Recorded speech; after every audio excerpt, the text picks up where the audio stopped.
ನಮಸ್ಕಾರ ವೀಕ್ಷಕರೇ, busy plus ಪಕ್ಕಾ ಸುದ್ದಿ ವಾಹಿನಿಯ ಸುದ್ದಿ ಬೆಳಕಿಂಡಿಗೆ ಸ್ವಾಗತ. ನಾನು ನಿಮ್ಮ ವಾಹಿನಿಯ ವರದಿಗಾರ ಸಂಗಮೇಶ್ ಕುಶಿಗಿರಿ. ಕುಷ್ಟಗಿ ಪಟ್ಟಣದ ಆರಾಧ್ಯ ದೇವತೆ ಆದಿಶಕ್ತಿ ಶ್ರೀ ಕಟ್ಟಿ ದುರ್ಗಮ್ಮ ದೇವಿ ಮಂದಿರದ ರಥೋತ್ಸವ ಗುರುವಾರ ಸಂಜೆ ಸಹಸ್ರಾರು ಭಕ್ತರ ಮಧ್ಯೆ ಸಡಗರ ಸಂಭ್ರಮದೊಂದಿಗೆ ವಿಜೃಂಭಣೆಯಿಂದ ಜರುಗಿತು. ಜಾತ್ರಾ ಮಹೋತ್ಸವದ ಅಂಗವಾಗಿ ದೇವಿಗೆ ವಿಶೇಷ ಮಹಾ ಅಲಂಕಾರ ಮಾಡಲಾಗಿತ್ತು. ದೇವಸ್ಥಾನದಲ್ಲಿ ನಸುಕಿನ ಜಾವ ದೇವಿಗೆ ವಿಶೇಷ ಮಹಾ ಅಭಿಷೇಕ, ಕುಂಕುಮಾರ್ಚನೆ, ಪುಷ್ಪಾಲಂಕಾರ, ಕರ್ಪೂರಾರತಿ ಸೇರಿದಂತೆ ವಿವಿಧ ಧಾರ್ಮಿಕ ಆಚರಣೆಗಳು ನೆರವೇರಿದವು. ಸಾವಿರಾರು ಭಕ್ತರು ಸರದಿಯಲ್ಲಿ ನಿಂತು ದೇವಿ ದರ್ಶನ ಪಡೆದು ಪುನೀತರಾದರು.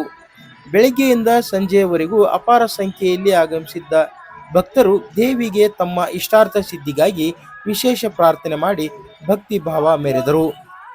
ಸಂಜೆ ಮಹಾರಥೋತ್ಸವಕ್ಕೆ ಚಾಲನೆ ನೀಡಲಾಯಿತು.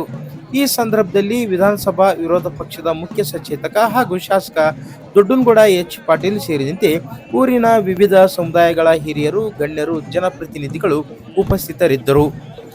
ರಥಬೀದಿಯತ್ತ ಹೊರಟ ಶ್ರೀ ದುರ್ಗಾದೇವಿ ಉತ್ಸವ ಮೂರ್ತಿ ಇರಿಸಿದ ತೇರು ಗಜೇಂದ್ರಗಡ ಮುಖ್ಯ ರಸ್ತೆ ಸಂತ ಶ್ರೀ ಕನಕದಾಸರ ವೃತ್ತದ ಬಳಿಯ ದೇವಿ ಪಾದಗಟ್ಟಿ ಮುಟ್ಟಿ ಮರಳಿ ದೇವಸ್ಥಾನ ತಲುಪಿತು. ರಥೋತ್ಸವ ಉದ್ದಕ್ಕೂ ಬಾಜಾ ಭಜಂತ್ರಿ, ಡೊಳ್ಳು ಕುಣಿತ ಭಕ್ತಿ ಸಂಭ್ರಮಕ್ಕೆ ಸಾಕ್ಷಿಯಾಯಿತು. ರಥ ಸಾಗಿದ ಬೀದಿಯುದ್ದಕ್ಕೂ ಭಕ್ತರು ದೇವರಿಗೆ ಹಣ್ಣು ಕಾಯಿ ಅರ್ಪಿಸಿ ಪೂಜೆ ಸಲ್ಲಿಸಿ ಹರಕೆ ತೀರಿಸಿದರು. ದಾಂಪತ್ಯ ಜೀವನಕ್ಕೆ ಪಾದಾರ್ಪಣೆ ಮಾಡಿರುವ ನವ ಜೋಡಿಗಳು ರಥೋತ್ಸವ ಕಣ್ತುಂಬಿಕೊಂಡರು.